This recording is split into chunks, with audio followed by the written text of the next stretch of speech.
Acacia que estaba en la esquina del bar de Bigotes. No es que todos fueran muy religiosos, ni que fuera solo el miedo al reclamo del padre Vicente lo que los empujara, no. Muchos se iban era a esperar que pasaran las internas del colegio con su uniforme blanco y aquella correa plástica azul, como el cubito de azulillo que usaba la mamá de Arístides Gámez para blanquear la ropa que les lavaba a los hombres solteros que trabajaban en el central. A la salida de la misa de 9, cuando había campeonato de béisbol y el cine de las 11 de la mañana se posponía para después de la temporada, ya andaba por allí, por la plaza, con su uniforme de beisbolista y en chancletas, con los sprays en la mano, Pastor Farías y los jugadores que vivían en este lado del pueblo. Es que los campeonatos de béisbol juvenil y AA eran buenos con ganas. En uno, el Central Matilde contra el Sandino de Guama, por ejemplo, Naguará.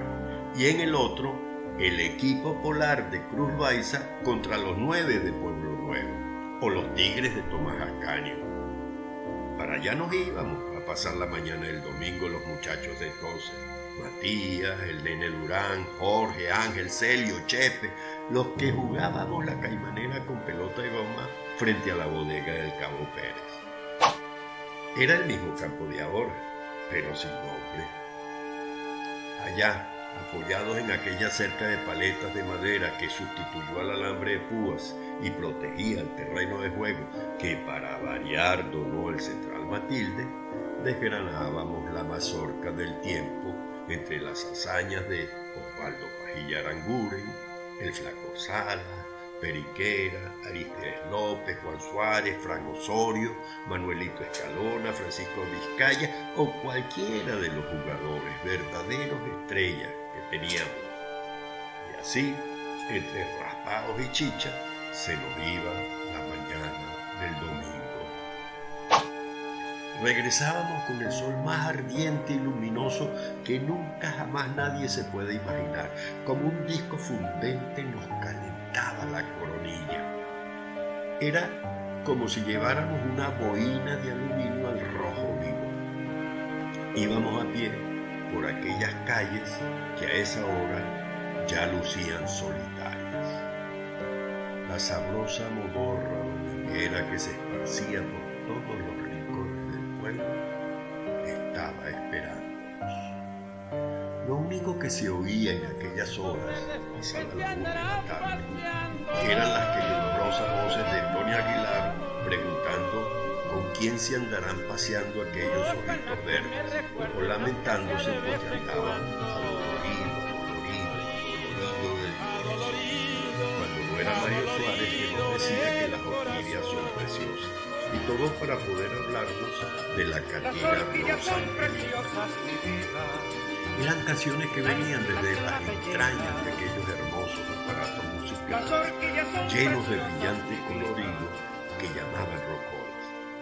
Mientras que al frente de los bares, o desperdigados y tirados en alguna de las aceras de aquellas calles, algún borrachito dormía la pea, sin soltar la carterita de cocuy o de rompecho cuadrado que sujetaba en alguna de sus manos.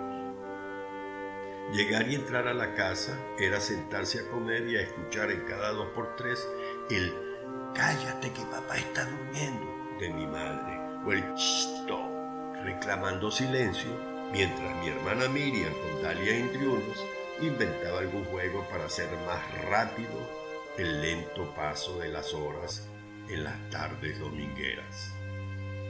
Para los niños, la música más agradable que se escuchaba a esa hora era el monótono ritornelo de la marchantica F.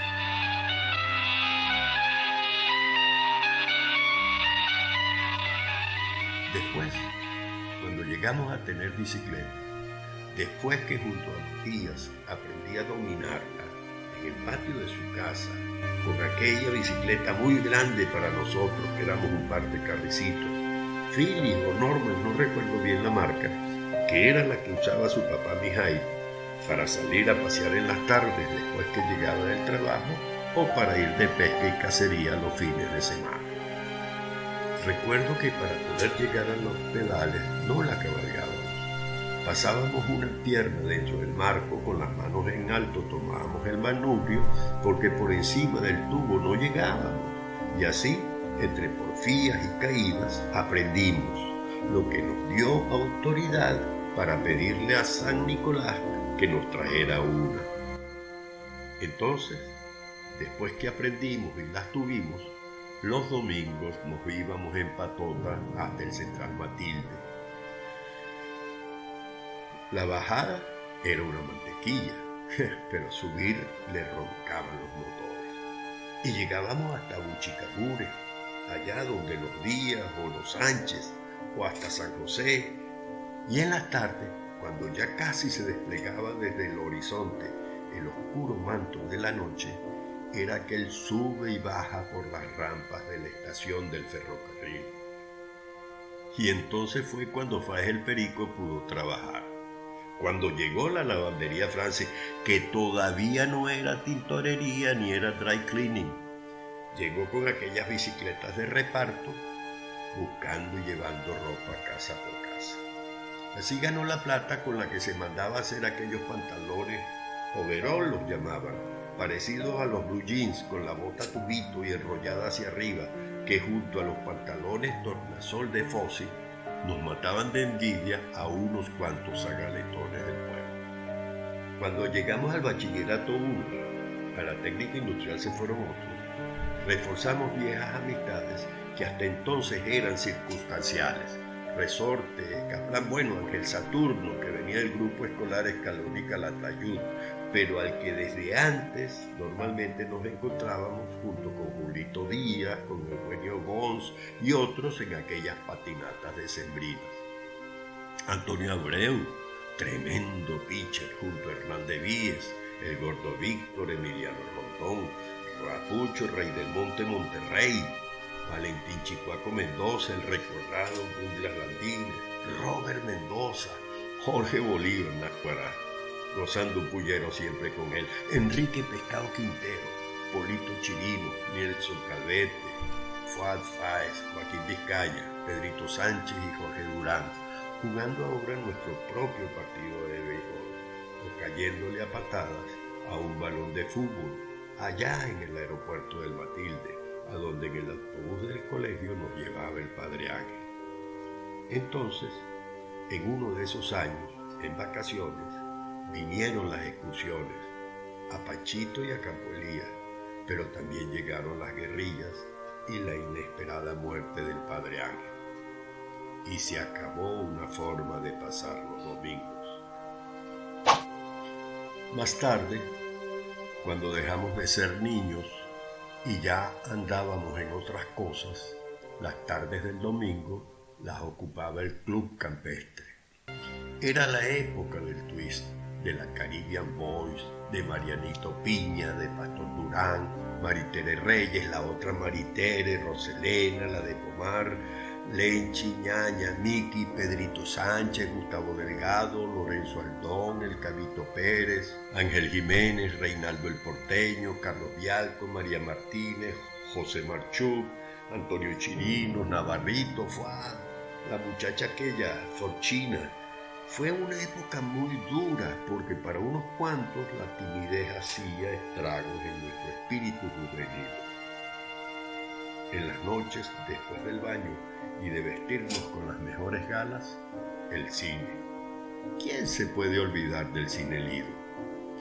En él aprendimos a conocer y a querer a Pedro Infante, a Santo el enmascarado de plata, a Huracán Ramírez, a Raúl Ratón Macías, a Tere Velázquez y a su hermana Lorena, a Flor Silvestre y a Lucha Villa, o al cine Diana, de los hermanos Pilieri, con aquellas películas europeas, Totó, Sofía Loren, Brigitte Bardot, Marcelo Mastroianni, Luchino Visconti, o aquel personaje parecido a Tarzán que se llamaba Bomba. Y los espectáculos en vivo de cantantes, magos o hipnotizadores que ocasionalmente se presentaban, como aquella vez que hipnotizaron al negro Pedro, el chofer más buen mozo de la comarca, y alquilaron una última y lo pusieron en el hall de entrada del cine Diana, porque que iba a pasar varios días allí dormido, como muerto, y los muchachos, con Douglas Landines a la cabeza, se llevaban una aguja y lo pinchaban, y él se quejaba porque no iba a poder ganarse los realitos que le habían ofrecido por aquella farsa, hasta que se hizo de vientre y les desgració la urna y perdieron todos. Y después, cuando estábamos afuera estudiando, cuando todo lo anterior ya se empezaba a convertir en recuerdo, en nostalgia, vinieron los domingos de reencuentro. Era cuando revivíamos allá, en la Plaza Brusual, los cuentos del pueblo, con Lucho Barrios, Chucho Ascanio, Tobar, Carmelo Morán, el Cabo Pérez, el Marco el Barbero y toda aquella trulla que se juntaba en aquellas noches sin miedo. El único espanto era la recluta. ¿Cómo te parece, Contrerita? Y a ti, Eneita, tan buenos cuenteros que son ustedes, ¿no les parece que tenemos que contar cómo eran los domingos en nuestro pueblo? A Chivacoa en un nuevo aniversario. Feliz cumpleaños. Feliz cumpleaños a mi pueblo y a todos mis paisanos.